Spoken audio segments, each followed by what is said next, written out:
Hey guys, welcome back to my new blog. तो स्वागत है सभी का मेरे चैनल पर वर्षा रोशन ब्लॉग्स पर। तो मैं निकल गई थी सावन के एक दिन पहले, जो कि संडे था। तो मैं आ गई थी यहाँ पर सुमित्रा मार्केट, जो हमारे सोसाइटी के अंदर का ही ये मार्केट है।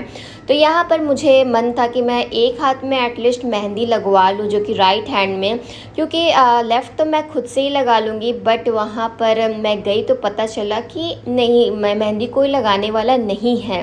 फिर उसके बाद मैं आ गई थी हरी हरी चूड़ियाँ लेने के लिए, क्योंकि सावन का समय है और सभी महिलाएं हरी हरी चूड़ियाँ खरीद रही हैं। तो मैं भी सोची कि मैं भी ले लूँ, क्योंकि ये औरतों को पहनना ही पहनना चाहिए, जो कि सुहागन है। उसके बाद मेरी फ्रेंड ने बोला कि आप मेरे घर आ जाओ, मैं मेहंदी लगा दूंगी, आप एक हाथ में खुद से लगा लेना और एक हाथ में मैं राइट हैंड में जैसे तैसे लगा दूंगी, क्योंकि उनको भी लगाने नहीं आता है। तो मैं उनके घर पर पहुंच गई थी। पहले मैंने सोचा कि मैं पहले अपने राइट हैंड में नहीं लगा करके लेफ़्ट हैंड में लगा लेती हूँ, उसके बाद उनसे राइट हैंड में लगवा लूँगी। तो उनकी मम्मी यहाँ पर थी, तो उनकी मम्मी को भी मैंने लगा दिया कि चलो, आज सावन तो सभी महिलाओं के लिए है, तो आप क्यों मेहंदी नहीं लगवा रहे हैं आंटी। तो मैंने उनको भी मेहंदी लगाया छोटा मोटा, क्योंकि वो ज़्यादा भरकर नहीं लगाना पसंद करती हैं। तो इसलिए आंटी ने कहा कि थोड़ा सा बस लगा दो, ताकि बस सावन में जो फॉर्मेलिटी है उसको पूरा किया जा सके। और कहा जाता है कि जैसे मेहंदी आप लगाते हैं सावन में, तो पार्वती माँ काफ़ी खुश होती है। उसके बाद खाना यहाँ पर मेरी फ्रेंड ने बाहर से ही मंगाया था, क्योंकि हम लोग सब गप शप कर रहे थे। तो उन्होंने बोला कि फिर किचन में क्यों व्यस्त होना है। Hey guys, welcome back to my new blog. तो स्वागत है सभी का मेरे चैनल पर वर्षा रोशन ब्लॉग्स पर। तो आज है सावन, तो सभी को हैप्पी सावन। तो आज मैं हरा हरा बिल्कुल पहनी हूँ। कृषा गोदी गोदी कर रही है।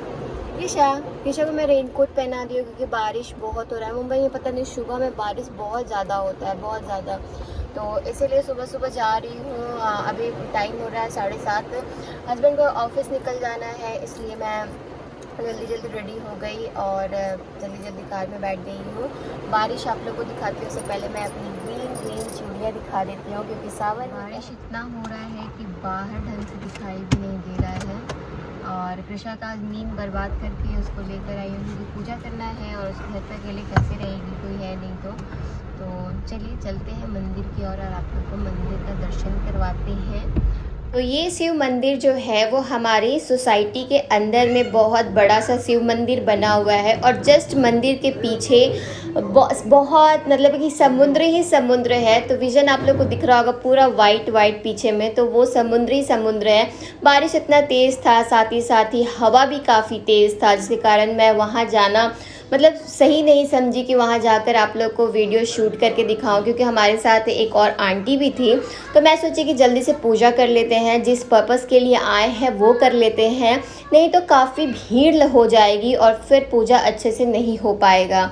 तो कृषा जब से पैदा ली है, तब से वो मंदिर काफ़ी विज़िट की है, क्योंकि मैं स्टार्टिंग में से बहुत ज़्यादा ही मंदिर, मतलब कहीं भी घूमने जाते थे हम लोग, तो वो ज़्यादातर मंदिर ही रहता था। तो वो बाय बर्थ ही का मतलब मंदिर को देख रही है, तो इसलिए वो बाहर ही पहुंचती है, तो वो समझ जाती है कि ये मंदिर है। उसका स्ट्रक्चर ही देख करके इसको पता चल जाता है, और काफ़ी ध्यान से देखती है कि कैसे कैसे क्या हो रहा है। तो यहाँ पर उसके पापा के साथ मैंने उसे भी पूजा करवाया, जल ढरवाया, और साथ ही मैंने जैसे जैसे सोचा कि कृषा को भी फूल चढ़वा दूँ, ये वो सब कुछ जो प्रोसेस होता है हल्का फुल्का, उससे भी मैंने करवाया। तो काफ़ी शांति से यहाँ पूजा हो गया था हमारा, क्योंकि भीड़ काफ़ी कम था, क्योंकि मॉर्निंग का टाइम था। और जितने भी सोसाइटी के लोग हैं सुबह सुबह थोड़ा बिजी रहते हैं बच्चों के स्कूल को लेकर या फिर कुछ। तो कृषा यहाँ पर देख कर के सीख रही थी, और लोटे में पानी तो नहीं था, पर वो जा कर के नंदी जी को चढ़ा रही थी।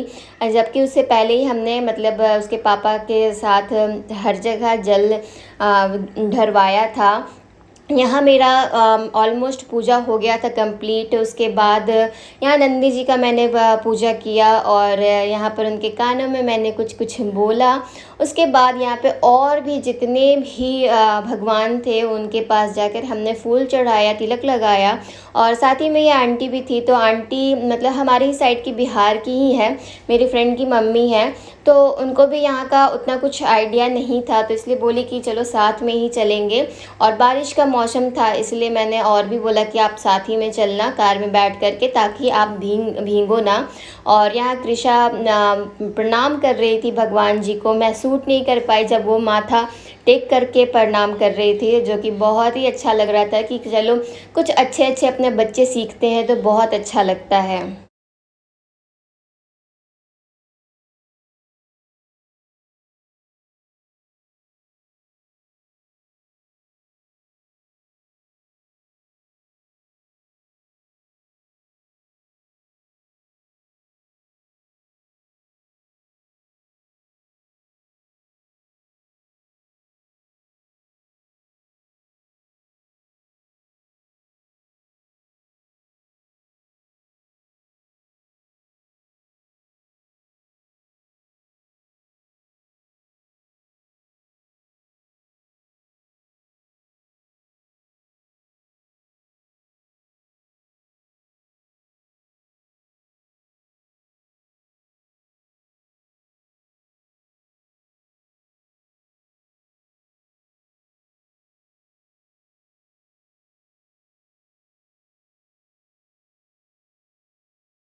तो मैं डेली कोशिश करती हूँ कि आप लोग के लिए व्लॉग डालूँ, बट कभी कभी मैं कोशिश में नाकामयाब हो जाती हूँ, क्योंकि आप लोग को पता ही है कि अकेले बच्चे को संभालना, खिलाना पिलाना, घर को संभालना बड़ा प्रॉब्लम हो जाता है। साथ ही एडिट करना थोड़ा टाइम लग जाता है, इसलिए ये लेट वीडियो भी आ रहा है। तो चलिए, मेरी वीडियो पसंद आए तो जल्दी से मेरे चैनल को सब्सक्राइब कर लीजिए, ताकि आप लोग और भी अच्छे अच्छे वीडियोस देख सकें। तो अभी के लिए बस इतना ही, तो अच्छे से दर्शन कर लीजिए। Bye bye.